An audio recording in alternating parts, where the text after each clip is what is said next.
ദോശയിലേക്ക് കാന്താരി മുളക് കൊണ്ടൊരു ചട്നി ഉണ്ടാക്കിയാലോ വിചാരിച്ചിട്ടോ. അപ്പോൾ ഞാൻ തേങ്ങ എടുത്തിട്ട് ജാറിലിട്ടിട്ടുണ്ട്.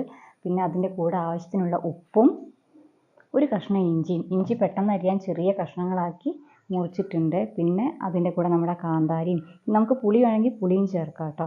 അപ്പോൾ ഞാൻ അപ്പോൾ ഇവിടെ പുളി ചേർത്തിട്ടില്ല. നന്നായിട്ട് അരച്ചിട്ട് നമ്മുടെ ചീനച്ചട്ടി അടുപ്പിൽ വെച്ചിട്ടുണ്ട്. അതിലേക്ക് വെളിച്ചെണ്ണ കുറച്ച് ഒഴിച്ചിട്ട് കടുക് മൂപ്പിക്കുക. അതിൻ്റെ കൂടെ കറിവേപ്പിലയും കൂടി മൂത്ത് വരുന്ന സമയത്ത് നമ്മുടെ അരവ് അതിലേക്ക് ഒഴിച്ചിട്ട് ആവശ്യമായ അളവിലുള്ള വെള്ളം കൂടി ചേർക്കുക. എന്നിട്ട് തള വരുന്നതിന് മുന്നേ തന്നെ പെട്ടെന്ന് ഇറക്കി വയ്ക്കുക. ഇനി നമുക്ക് ദോശ ചുടാം കേട്ടോ.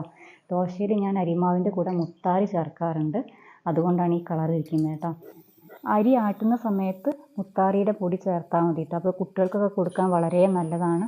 അരിയുടെ കൂടെ ആവുമ്പം മുത്താറിയുടെ ചേർപ്പ് അറിയേയില്ല. അപ്പോൾ നമ്മുടെ ദോശ ഇവിടെ നല്ല ക്രിസ്പി ആയിട്ട് വന്നിട്ടുണ്ട്. ഇനി നമുക്ക് ചട്നിയും കൂടി കഴിക്കാം കേട്ടോ.